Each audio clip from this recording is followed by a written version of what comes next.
the Luke Howard Show live.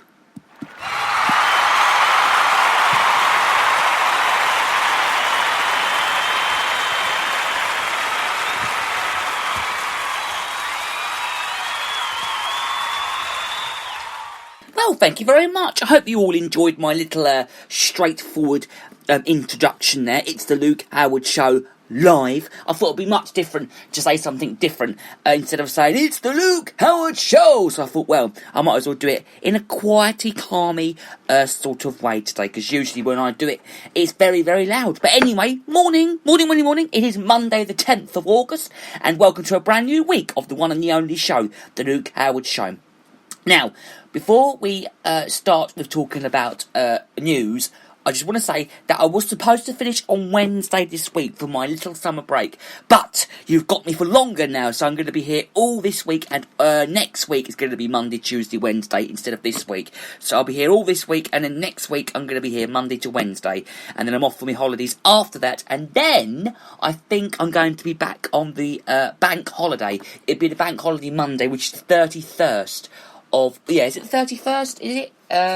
Yeah, it's the 31st, yeah. The 31st of August, and then I'll be back fully from that whole week, and then it's back to Saturdays from the where are we? The 1st, 2nd, 3rd, the 5th. So from after the 5th, it will be, because that first week I'm going to be on for 6 days, and then the week after that, which shall be I believe, the week of the 7th, it'll be all back to normal. So that'll be the 12th, I think that's the 12th, isn't it? The 12th of September. Yeah, so from the 12th of September, I shall be back on Saturdays at 10 a.m. live, which is a Saturday.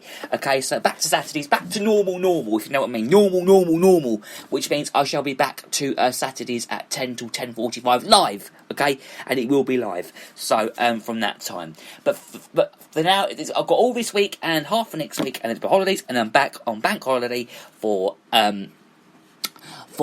the brand new week of the one and the only show, the Luke Howard Show. So we just thought I'd let you know that there has been a little bit of change of plans to my holiday schedules. It was meant to be from the end of this week through next week, but it's all a bit changed with COVID and all of that. So yeah, so I thought, well, it's much better to just do it mid next week. So, okay, let's get started with today's show, because we're talking about, I do want to talk about the schools. I do want to cover that, because we are going to cover that on the show this morning, and then we're also going to be talking about another story, which is quite good, actually, which turned out to be quite good, but I'm going to leave that for a little bit later. So but first of all, I am going to talk about that, and the National Day today is, I think it's actually national, it's something like a lazy day. It's lazy day today, so if you are listening today, you lazy people, I'm only joking, yeah, but it is lazy day today, so we'll talk about that later on today as well. They're now saying that face masks are compulsory at outdoor Paris sites as well, but I think we should cover that a bit later on in the show as well. We've got lots to cover today. Of course, it's the beginning of the week, and at the beginning of the week, it's always the most news that you speak about. Because of course over the weekend you've obviously had it all come in, and I've been off over the weekend, as you all know. So because obviously the show's not on the weekend now until the 12th of September. Okay, so let's talk about this story about the let's kick off by talking about a little evidence of this transmission, and it's in schools. Says this is Gavin Williamson. He said that the government was being guided by the best science as it calculated plans to reopen schools to all pupils in England. This is actually next month. It's going to happen next month. But we already know that Scotland schools are going back tomorrow. And then, obviously with us, it's not until September. But government advisors has warned that nation it may have reached the limit of what can be reopened in society safely. But Mr. Williamson, he suggested that an upcoming study would support the government's position on reopening schools in our country. But his comments came after Boris Johnson said that the reopening of schools after months without, I think it's person in education, was the national priority of this government. The Prime Minister, who is expected to visit a school later today, I think it might be today. Is it today? Yeah, it is today. And understood that it has to have made it clear that schools should shut last in any future local lockdowns after businesses, including in shops and pubs, because obviously I think they had a bit of a choice a couple of weeks ago over if what should close. I mean, none of them should close because they're all the main hub of people. Shops, pubs, and schools are all the main hubs of everybody, I suppose. So they can't really do that. They can't really shut one down because it's all to do with us all. We need our shops, we need our schools, and we need our pubs. Of course we need our pubs. We need our pubs. So we can all go down and have a drink. We need the schools so the kids can go to the schools. And we need the shops where we can all go shopping. So you can't close any of them down, really. But the Association of School and College Leaders has said that there is an absence of clear guidance from this government. And schools are making their own contingency plans. And said that teachers might teach students on a week-on, week-off basis as if there was a recurrence of coronavirus. But their care minister, this is Helen Wackley, she told a news programme that the priority is to make sure that children are fully back in school come in the autumn, which is September, which doesn't really feel like the autumn, to be honest with you. It still feels like summer in September because lots of people still go on holiday then as well. So, this is Russell Vinner, the president of Royal College of Parents and Child Health, and a member of the government's scientific advisory group. This is for emergencies stage. He said the rota systems appear to make very little differences to the level of risk. He did an interview with a radio programme the other day, because I remember listening to this radio station, and he was actually he was talking on this programme. He said that opening up schools was one of the least risky things that we can do when it comes to easing lockdown measures. The Education Secretary said there was a growing confidence.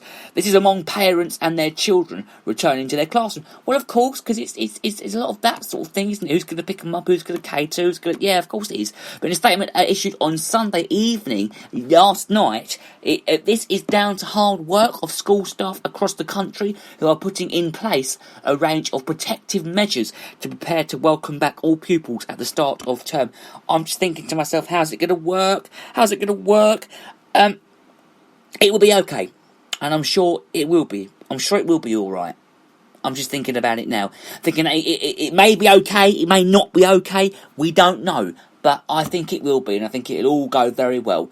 And I think there'll be no trouble, I think it'll just go back to normal and it will just be fine, but they've just got to follow government guidelines, which I'm sure will be absolutely fine. He also referred to the latest research, which is expected to be published later this year, which is one of the largest studies on the COVID-19 in schools in the world, saying it makes it clear and there is little evidence that this virus is transmitted at schools, okay? And he's believed that he's to be referring to a forthcoming report to be released by Public Health England. Now, meanwhile, the Children's Commissioner in England, this is Anne Longfield, has called for regular COVID-19 testing in schools. And the National Education Union Deputy General Security, Avis Gilmore, said that the robust track, trace and test alongside health and safety checks in schools and colleges are necessary. However, schools minister, this is Nick Gibb, rejected the idea, telling Times Radio on Sunday that he did not support routine testing for teachers and pupils, and they did not have symptoms. Schools across the UK closed on the 20th of March, because I remember, because I left that day as well.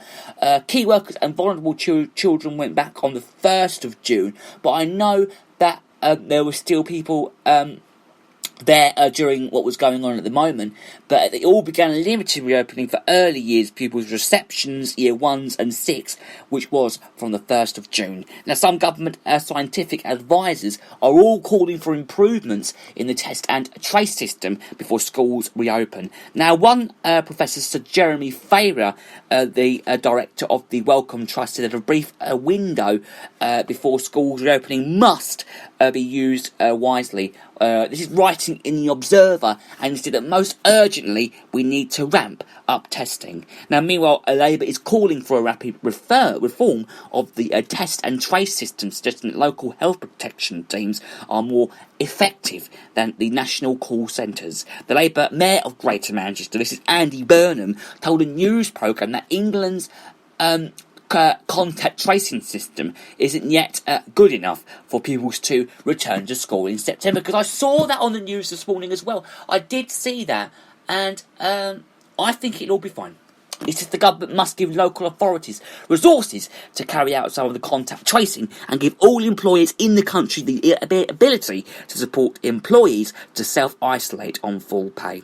Now, figures were released last week by the Department of Health and Social Care, which showed local terms this was continued to be more successful than call centre workers when it came to reaching close contact of people who tested positive for coronavirus. In a letter to Health Secretary Matt Hancock, the Shadow Health Secretary Jonathan Ashworth and Shadow Cabinet Office Minister Rachel Reeves raised concerns that the current model was not fit for purpose.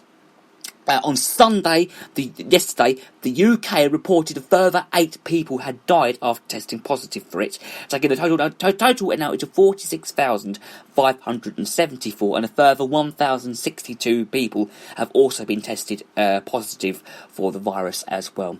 In another development, gyms, swimming pools, leisure centres, children's soft play centres are being allowed to reopen in Wales today, in a further easing of restrictions. Well, I never. They're starting to open them all up in Wales. So if they can do it there, why can't they do it here? But they're going to do it here, I think, very, very soon. And I'm sure they will do it here soon. And I have a funny feeling that they will, because I went to a garden centre the other day and had lunch in the restaurant there, and the soft play area was shut for a very long time, and I'm sure they will do it very soon. They've still stuck up signs saying that it will be open very soon, and I'm sure it will. I'm sure it will open very soon. I have a funny feeling, because I'm sure it will. So, let's talk about one more story now then, because I want to talk about shaking with happiness after a Bronze Age find. Now, a metal detectorist was left shaking with happiness. Oh, how lovely! Ooh! Heard of Bronze Age artificials in the Scottish borders. Now, a complete horse harness and sword was uncovered by Marcus Stephen at the site near, this is Pebbles, back in June. I think it was 2 months ago. I think it was something like that. I'm sure it was. But experts, what do they know? Experts know nothing, as I say all the time. I've always said that. I've always picked that up from other people. You see. The soil had preserved the leather and wood, allowing experts, this is to trace, well they know experts, to trace the straps that connected the rings and buckles. This allowed the experts to see for the first time how Bronze Age, whoops, what are we doing there? Hang on a minute. The Bronze Age, I can't remember where I was now, on my script. I'm just trying to think where I was. There we go. Yeah, so, I mean, there is rings and buckles, and it was a Bronze Age horse, okay, and it was, actually, I would believe it was a harness that was assembled, okay, and Mr. Stephen was searching the field with friends when he found a bronze, okay, object which was buried half a metre. Yes, you heard me.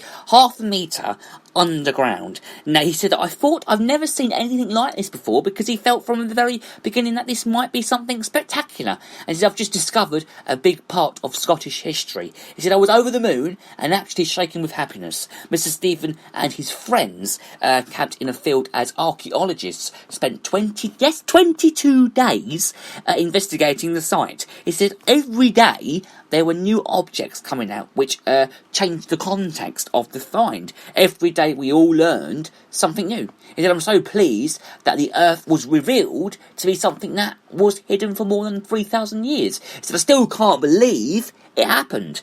He said archaeologists had found a sword that was still in his scabbard, decorated straps, buckles, rings and ornaments, and a chariot wheel axle caps. He said there is also evidence of decorative rattle pendant that which would have had hung from the harness. The first to found in Scotland, and the only third in the UK. Really? And Emily Freeman, head of Crown Office's Treasure Trove Unit, said it was a national significant find. She said that so few Bronze Age hoards have been evacuated in Scotland, and it was an amazing opportunity for us to not only recover bronze artefacts, but organic material as well. There is still a lot of work to be done to access the artefacts and understand why they are while they are deposited. The beginning of the Bronze Age in Britain can be put about 2000 BC, which sounds really, really amazing. And I can't believe he found these bronzes. I can't believe just by doing a metal detector across the field. They were camping in this field near the borders of Scotland.